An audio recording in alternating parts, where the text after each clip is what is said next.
ನರೇಂದ್ರ ಮೋದಿ ಅವರು ಗುಜರಾತ್ ಸಿಎಂ ಆಗಿದ್ದಾಗ ಬಹುತೇಕರು ಮೋದಿ ಅವಿವಾಹಿತ ಎಂದೇ ನಂಬಿದ್ದರು.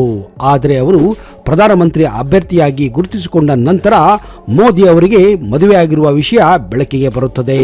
ಮೋದಿ ಅವರು ಜಶೋದಾಬೇನ್ ಎಂಬುವರನ್ನ ಬಹು ಮುಂಚೆಯೇ ಶಾಸ್ತ್ರೋಕ್ತವಾಗಿ ವಿವಾಹ ಆಗಿದ್ದರು. ನಂತರ ದೇಶಕ್ಕಾಗಿ ಸಂಸಾರವನ್ನ ತ್ಯಜಿಸಿ ಹೋಗಿದ್ದು ಈಗ ಇತಿಹಾಸ. ಇನ್ನು ಮೋದಿ ಅವರು ಚಿಕ್ಕ ವಯಸ್ಸಿನಿಂದಲೂ ತಾನು ಜನಸೇವೆ ಮಾಡಬೇಕು ಹಾಗೂ ಅಧಿಕಾರಕ್ಕೆ ಬಂದು ಜನರ ಒಳಿತಿಗಾಗಿ ಕೆಲಸ ಮಾಡಬೇಕು ಎನ್ನುವ ಆಸೆಯನ್ನ ಹೊತ್ತವರು. ಇನ್ನು ಮೋದಿ ಅವರಿಗೆ 12ನೇ ವಯಸ್ಸು ಇದ್ದಾಗಲೇ ಜಶೋದಾ ಎನ್ನುವರ ಜೊತೆ ನಿಶ್ಚಿತಾರ್ಥ ಕೂಡ ಆಗಿತ್ತು. ತನ್ನ ದೇಶಕ್ಕಾಗಿ ತನ್ನ ಜನರಿಗಾಗಿ ತಾನು ದುಡಿಯಬೇಕು. ಆದರೆ ಮೋದಿಯ ತಾಯಿಯವರಿಗೆ ಜಶೋದಾಬೇನ್ ಅಂದ್ರೆ ಪಂಚಪ್ರಾಣ. ಇದೇ ಕಾರಣ ತಮ್ಮ ಮಗನಿಗೆ ಜಶೋದಾಬೇನ್ ಅನ್ನ 12ನೇ ವಯಸ್ಸಿನಲ್ಲಿ ಇದ್ದಾಗ ತಮ್ಮ ಮಗನೊಂದಿಗೆ ನಿಶ್ಚಯ ಮಾಡಿಸಿಬಿಡುತ್ತಾರೆ. ಆದರೆ ಈ ಮಾತು ಕೊಟ್ಟಿದ್ದು, ಈ ನಿಶ್ಚಯವಾಗಿದ್ದು ಹುಡುಗ ಆಗಿದ್ದ ನರೇಂದ್ರ ಅವರಿಗೆ ಸರಿಯಾಗಿ ಗೊತ್ತೇ ಇರುವುದಿಲ್ಲ. ಆ ಸಮಯದಲ್ಲಿ ಮೋದಿ ಅವರಿಗೆ ಹೆಣ್ಣಿಗಿಂತ ದೇಶಕ್ಕಾಗಿ ಹೃದಯ ಮಿಡಿಯುತ್ತಿತ್ತು. ಆದರೆ ತಾಯಿ ಎಂದರೆ ಅವರಿಗೆ ಪಂಚಪ್ರಾಣ. ಇದೇ ಕಾರಣ ತಾಯಿ ಆಸೆಯನ್ನ ನೆರವೇರಿಸಲು ಮುಂದಾಗುತ್ತಾರೆ. 1968ರಲ್ಲಿ ಮೋದಿ ಅವರಿಗೆ 18ನೇ ವಯಸ್ಸಿನಲ್ಲಿ ಹಾಗೂ ಜಶೋದಾಬೇನ್ ಅವರಿಗೆ 17ನೇ ವಯಸ್ಸಿನಲ್ಲಿ ಇಬ್ಬರಿಗೆ ಮದುವೆ ಮಾಡಲಾಗುತ್ತದೆ.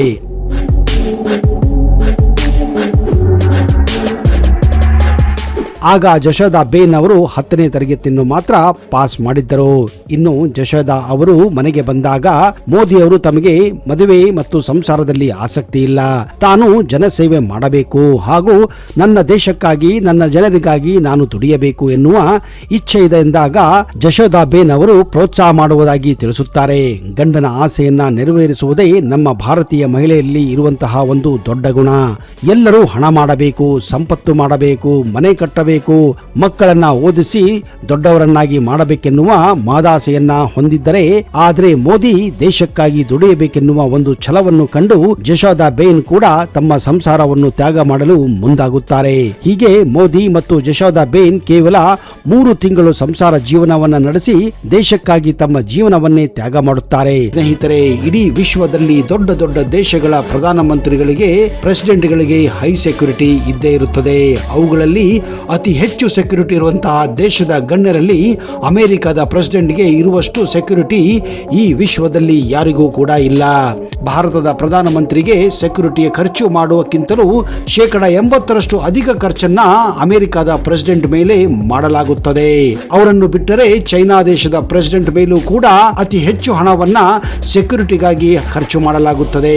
ಹಾಗೆ ನೋಡಿದರೆ ಭಾರತದ ಪ್ರಧಾನಮಂತ್ರಿ ನರೇಂದ್ರ ಮೋದಿ ಅವರ ಸೆಕ್ಯೂರಿಟಿಯ ಖರ್ಚು 10ನೇ ಅಥವಾ 11ನೇ ಸ್ಥಾನದಲ್ಲಿದೆ. ನಿಜ ಹೇಳಬೇಕೆಂದರೆ ಎಲ್ಲಕ್ಕಿಂತ ಹೆಚ್ಚು ಸೆಕ್ಯೂರಿಟಿ ಬೇಕಾಗಿದ್ದೇ ನರೇಂದ್ರ ಮೋದಿ ಅವರಿಗೆ. ಕಾರಣ ಅವರಿಗೆ ಇರುವಷ್ಟು ದುಶ್ಮನಗಳು ಹೊರದೇಶಕ್ಕಿಂತ ಭಾರತದ ಒಳಗೆ ಜಾಸ್ತಿ ಇದ್ದಾರೆ. ಪ್ರಧಾನಮಂತ್ರಿ ನರೇಂದ್ರ ಮೋದಿ ಅವರ ಭದ್ರತೆಯ ದೃಷ್ಟಿಯಿಂದ SPG ಇತ್ತೀಚೆಗೆ ಹೊಸ ಮರ್ಸಿಡೀಸ್ ಮೇಬ್ಯಾಕ್ 650 ಸಿರೀಸ್ ಕಾರನ್ನ ತಮ್ಮ ಫ್ಲೀಟ್ಗೆ ಸೇರಿಸಿಕೊಂಡಿದೆ. ಈ ಕಾರಿಗೆ ಅತ್ಯಂತವಾದ ವಿಶೇಷವಾದ ಫೀಚರ್ಸ್ಗಳು ಕೂಡ ಇವೆ. ಅವುಗಳಲ್ಲಿ ಮುಖ್ಯವಾಗಿ ಈ ಕಾರಿನ ಮೇಲೆ ಯಾವುದೇ ರೀತಿಯ ಅಟ್ಯಾಕ್ಗಳು ಅಂದರೆ ಗನ್ನಿನಿಂದಾಗಲಿ, AK-47 ನಿಂದಾಗಲಿ, ಪಿಸ್ತೂಲ್ನಿಂದಾಗಲಿ ಗೋಲಿಬಾರ್ ಆದಲ್ಲಿ ಆ ಕಾರಿಗೆ ಏನು ಕೂಡ ಧಕ್ಕೆ ಆಗುವುದಿಲ್ಲ.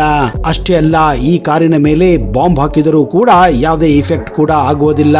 ಮೇಲಾಗಿ ಒಂದು ವೇಳೆ ಈ ಕಾರು ಯಾವುದೇ ಲ್ಯಾಂಡ್ ಮೈನ್ ಮೇಲೆ ಹಾದು ಹೋದರೂ ಕೂಡ ಯಾವುದೇ ತರಹದ ಹಾನಿ ಈ ಕಾರಿಗೆ ಆಗುವುದಿಲ್ಲ ಅನ್ನುವುದು ಈ ಕಾರಿನ ವಿಶೇಷವಾಗಿದೆ. ಭಾರತದ ಪ್ರಧಾನಿ ಬರೀ ದೇಶದ ಒಳಗೆ ಮಾತ್ರ ಅಲ್ಲದೆ ಹೊರದೇಶಕ್ಕೂ ಹೋದಾಗ ತಮ್ಮ ಸೆಕ್ಯೂರಿಟಿಗಳ ಜೊತೆ ಈ ಕಾರನ್ನು ಕೂಡ ತಮ್ಮ ಫ್ಲೀಟ್ ನಲ್ಲಿ ಹಾಕಿಕೊಳ್ಳುತ್ತಾರೆ. ಇದು ಕೇವಲ ಭಾರತ ದೇಶದಲ್ಲಿ ಮಾತ್ರ ಅಲ್ಲ, ಅಮೆರಿಕ, ಇಂಗ್ಲೆಂಡ್, ಚೈನಾ, ಜಪಾನ್ ಅಂತಹ ಪ್ರಧಾನಮಂತ್ರಿಗಳು, ಪ್ರೆಸಿಡೆಂಟ್ಗಳು ಕೂಡ ಹೊರದೇಶಕ್ಕೆ ಹೋದಾಗ ಇದೇ ರೀತಿ ಪ್ರೋಟೋಕಾಲ್ ಅನ್ನ ಫಾಲೋ ಮಾಡಬೇಕಾಗುತ್ತದೆ. ಅವರು ಸಹಿತ ತಾವು ಬಳಸುವಂತಹ ಕಾರುಗಳನ್ನೇ ಹೊರದೇಶಕ್ಕೆ ಹೋದಾಗಲೂ ಕೂಡ ಬಳಸುತ್ತಾರೆ. ನರೇಂದ್ರ ಮೋದಿ ಭಾರತ ದೇಶದಿಂದ ಹೊರಗೆ ಬಿದ್ದಾಗ ಅವರ ಸೆಕ್ಯೂರಿಟಿ 4 ಪಟ್ಟು ಹೆಚ್ಚಾಗುತ್ತದೆ. ಭಾರತದ ಪ್ರಧಾನಮಂತ್ರಿಗಳ ಪ್ರೋಟೋಕಾಲ್ ಪ್ರಕಾರ ಪ್ರಧಾನಮಂತ್ರಿಯವರನ್ನು ಹೊರದೇಶಕ್ಕೆ ತೆಗೆದುಕೊಂಡು ಹೋಗುವ ಜವಾಬ್ದಾರಿ ಅದು ಇಂಡಿಯನ್ ಏರ್ ಫೋರ್ಸ್ ಅಡಿಯಲ್ಲಿರುತ್ತದೆ.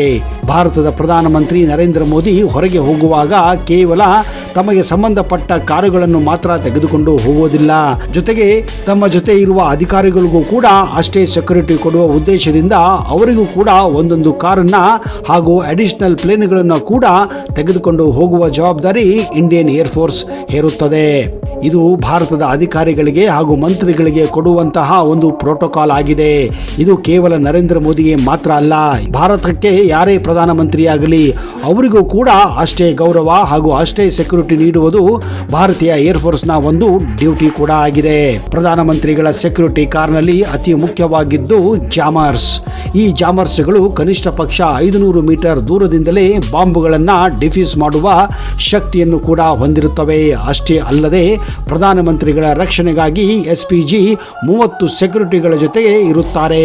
ಪ್ರಧಾನಮಂತ್ರಿಗಳ ಸುತ್ತಲೂ ಚಕ್ರವ್ಯೂಹದ ಹಾಗೆ ಬಾಡಿಗಾರ್ಡ್ಗಳ ಒಂದು ಟೀಮ್ ಇರುತ್ತದೆ. ಪ್ರತಿಯೊಂದು ಹೆಜ್ಜೆಯಲ್ಲೂ ಕೂಡ ಅವರು ಸುತ್ತಮುತ್ತ ನಡೆಯುವ ಆಕ್ಟಿವಿಟೀಸ್ಗಳನ್ನು ತೀಕ್ಷ್ಣ ನೋಟಗಳಿಂದ ನೋಡುತ್ತಿರುತ್ತಾರೆ. ಒಂದು ವೇಳೆ ಹೊರದೇಶದಲ್ಲಿ ಅಚಾನಕ್ ಆಗಿ ಪ್ರಧಾನಮಂತ್ರಿಗಳು ಬೇರೆ ವಾಹನವನ್ನ ಅಂದರೆ ಬೇರೆ ಕಾರನ್ನ ಹತ್ತುವ ಪ್ರಸಂಗ ಬಂದಾಗ ಮೊದಲು ಅಂತಹ ವಾಹನವನ್ನ ಕಾರುಗಳನ್ನ SPG 1 ಗಂಟೆ ಮೊದಲೇ ಅವುಗಳ ಸಂಪೂರ್ಣ ಪರೀಕ್ಷೆಯನ್ನ ಮಾಡುತ್ತಾರೆ ಹಾಗೂ ಅವರು ಹೋಗುವ ಹಾದಿಯನ್ನ ಯಾವ ರೀತಿ ಸೆಕ್ಯೂರಿಟಿ ಇದೆ ಅಂತ ಪರೀಕ್ಷೆ ಕೂಡ ಮಾಡಲಾಗುತ್ತದೆ. ಕೆಲವೊಮ್ಮೆ ಭಾರತದಲ್ಲಿ ಶಾರ್ಟ್ ಡಿಸ್ಟೆನ್ಸ್ ಪ್ರವಾಸ ಮಾಡುವಾಗ ಪ್ರಧಾನಮಂತ್ರಿಗಳು ಹೆಚ್ಚಾಗಿ ಹೆಲಿಕಾಪ್ಟರ್ ಕೂಡ ಬಳಸುತ್ತಾರೆ. ಅಲ್ಲಿಯೂ ಕೂಡ ಅವರಿಗೆ ಕೆಲವು ನಿರ್ದಿಷ್ಟವಾದಂತಹ ಸೆಕ್ಯೂರಿಟಿಗಳನ್ನು ಕೂಡ ಅಳವಡಿಸಲಾಗಿರುತ್ತದೆ. ಪ್ರಧಾನಮಂತ್ರಿಗಳು ಓಡಾಡುವಂತಹ ಪ್ಲೇನ್ ಹಾರಾಡುವ ಮೊದಲು ಕನಿಷ್ಠ ಪಕ್ಷ ಅರ್ಧ ಗಂಟೆ ಮೊದಲು ಆ ಒಂದು ಏರ್ ಸ್ಪೇಸ್ ನಲ್ಲಿ ನೋ ಫ್ಲೈಯಿಂಗ್ ಝೋನ್ ಅನ್ನ ಕ್ರಿಯೇಟ್ ಮಾಡಲಾಗುತ್ತದೆ. ಅಂದರೆ ಆ ಸಮಯದಲ್ಲಿ ಬೇರೆ ಯಾವ ವಿಮಾನಗಳು ಓಡಾಡುವ ಹಾಗೆ ಇರುವುದಿಲ್ಲ. ಪ್ರಧಾನಮಂತ್ರಿಗಳು ಓಡಾಡುವಂತಹ ವಿಮಾನದಲ್ಲಿ ಎಲ್ಲ ರೀತಿಯ ಸೌಕರ್ಯಗಳು ಕೂಡ ಇರುತ್ತವೆ. ಆಸ್ಪತ್ರೆ, toilet, bathroom, bedroom, living room, office room, conference room, fully loaded armour room ಅಂದರೆ ಎಲ್ಲ ತರಹದ ಶಸ್ತ್ರಾಸ್ತ್ರಗಳನ್ನು ಕೂಡಿ ಇಟ್ಟಿರುವಂತಹ ಒಂದು ರೂಮ್. ಯಾಕಂದ್ರೆ ಯಾವುದೇ ಸಂದರ್ಭದಲ್ಲೂ ಕೂಡ ಆಕಾಶದಲ್ಲಿಯೂ ಸಹಿತ ಎಲ್ಲ ರೀತಿಯ ಸೆಕ್ಯೂರಿಟಿ ಕೊಡಲು ಇರುವಂತಹ ಒಂದು ಪ್ರೋಟೋಕಾಲ್ ಅನ್ನ ಇಲ್ಲಿ ಅಳವಡಿಸಲಾಗಿರುತ್ತದೆ. ಅಷ್ಟೇ ಅಲ್ಲದೆ ನೆಲದ ಮೇಲೆ ಕೂಡ ಕಾರುಗಳು ಓಡಾಡುವಾಗ ಅವರ ಸುತ್ತಮುತ್ತಲೂ ಕನಿಷ್ಠ ಪಕ್ಷ 10 ಸೆಕ್ಯೂರಿಟಿ ಕಾರುಗಳ ಜೊತೆ ಆಂಬ್ಯುಲೆನ್ಸ್ ಕೂಡ ಇರುತ್ತದೆ. ಈ ಒಂದು ಪ್ರೋಟೋಕಾಲ್ ಅನ್ನ ನೀವು ಒಬ್ಬ ರಾಜ್ಯದ ಮುಖ್ಯಮಂತ್ರಿಗೂ ಕೂಡ ಕೊಡಲಾಗುತ್ತದೆ. ಅಷ್ಟೇ ಅಲ್ಲದೆ ಪ್ರಧಾನಮಂತ್ರಿಗಳ ಜೊತೆ ಯಾವಾಗಲೂ ಡಾಕ್ಟರ್ಗಳ ಒಂದು ಟೀಮು ಇದ್ದೇ ಇರುತ್ತದೆ. ಈಗ ನರೇಂದ್ರ ಮೋದಿ ಅವರ ದಿನನಿತ್ಯದ ಬಗ್ಗೆ, ಅವರ ಚಟುವಟಿಕೆಗಳ ಬಗ್ಗೆ ಮಾತನಾಡೋಣ.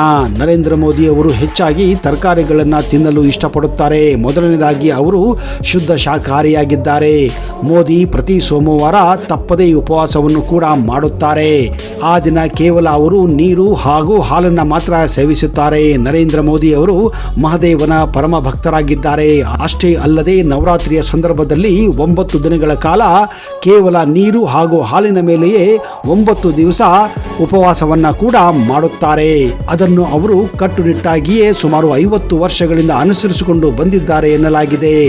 ದೇಶದಲ್ಲೇ ಇರಲಿ ಹೊರದೇಶದಲ್ಲೇ ಇರಲಿ ಅವರು ಈ ಉಪವಾಸವನ್ನ ಮಾತ್ರ ಯಾವತ್ತೂ ಬಿಡುವುದಿಲ್ಲ. ಬೆಳಗಿನ ಉಪಹಾರದಲ್ಲಿ ಅವರು ಹೆಚ್ಚಾಗಿ ಅವಲಕ್ಕಿ, ಢೋಕ್ಲಾ ಅಂತಹ ಗುಜರಾತಿ ವ್ಯಂಜನಗಳನ್ನು ತಿನ್ನಲು ಇಷ್ಟಪಡುತ್ತಾರೆ. ಮಧ್ಯಾಹ್ನದಲ್ಲೂ ಹೆಚ್ಚಾಗಿ ಅವರು ಕಾಳುಗಳನ್ನು ಹಾಗೂ ಸಲಾಡ್ಗಳನ್ನು ತಿನ್ನಲು ಬಯಸುತ್ತಾರೆ. ಊಟ ಮುಗಿದ ಮೇಲೆ ಅವರಿಗೆ ಯಾವುದೇ ಸಮಯದಲ್ಲಿ ಎಂತಹ ಪರಿಸ್ಥಿತಿಯಲ್ಲಿಯೂ ಕೂಡ ಮಜ್ಜಿಗೆ ಕುಡಿಯುವ ಅಭ್ಯಾಸವನ್ನ ಮಾಡಿಕೊಂಡಿದ್ದಾರೆ. ಇದೇ ರೀತಿ ರಾತ್ರಿಯ ಸಮಯದಲ್ಲೂ ಕೂಡ ಅವರು 1 ಅಥವಾ 2 ಚಪಾತಿಯನ್ನು ತಿಂದು ಅದರ ಮೇಲೆ ಸ್ವಲ್ಪ ಅನ್ನ ತಿನ್ನುವ ಅಭ್ಯಾಸವನ್ನ ಮಾಡಿಕೊಂಡಿದ್ದಾರೆ. ರಾತ್ರಿ ಮಲಗುವ ಮುನ್ನ ತಪ್ಪದೆ 1 ಲೋಟ ಹಾಲನ್ನ ಕುಡಿಯುವ ಪದ್ಧತಿ ಅವರಲ್ಲಿದೆ. ಅವರ ಈ ಊಟದ ಅಭ್ಯಾಸವನ್ನು ನೋಡಿದರೆ ಅವರ ಊಟದ ಖರ್ಚು ಪ್ರತಿದಿನ 400 ರಿಂದ 500 ರೂಪಾಯಿ ಆಗುವ ಅಂದಾಜಿಸಲಾಗಿದೆ. ಪ್ರತಿನಿತ್ಯ ಪ್ರಧಾನಿ ನರೇಂದ್ರ ಮೋದಿ ಅವರು ಕನಿಷ್ಠ ಪಕ್ಷ 30 ನಿಮಿಷಗಳ ಕಾಲ ಧ್ಯಾನವನ್ನು ಕೂಡ ಮಾಡುತ್ತಾರೆ ಎನ್ನುವ ನಂಬಿಕೆ ಇದೆ.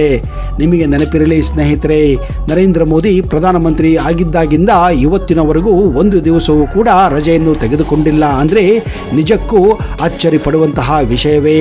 ಯಾಕಂದ್ರೆ ಸಾಮಾನ್ಯ ಮನುಷ್ಯನಿಗೆ 1 ದಿನವೂ ರಜೆ ತೆಗೆದುಕೊಳ್ಳದೆ ಕೆಲಸ ಮಾಡುವುದು ಸಾಧ್ಯವಾಗದಂತಹ ವಿಷಯವಾಗಿದೆ.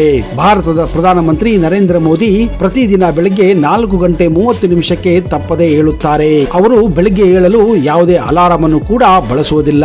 ಬೆಳಗ್ಗೆ ಎದ್ದು ಬಿಸಿ ನೀರಿನಲ್ಲಿ ಸ್ವಲ್ಪ ನಿಂಬೆಕಾಯಿಯನ್ನ ಹಾಕಿಕೊಂಡು ಅದರಲ್ಲಿ ಕೊಂಚ ಜೇನುತುಪ್ಪವನ್ನ ಬೆರೆಸಿ 1 ಲೋಟ ನೀರನ್ನ ಕುಡಿಯುತ್ತಾರೆ.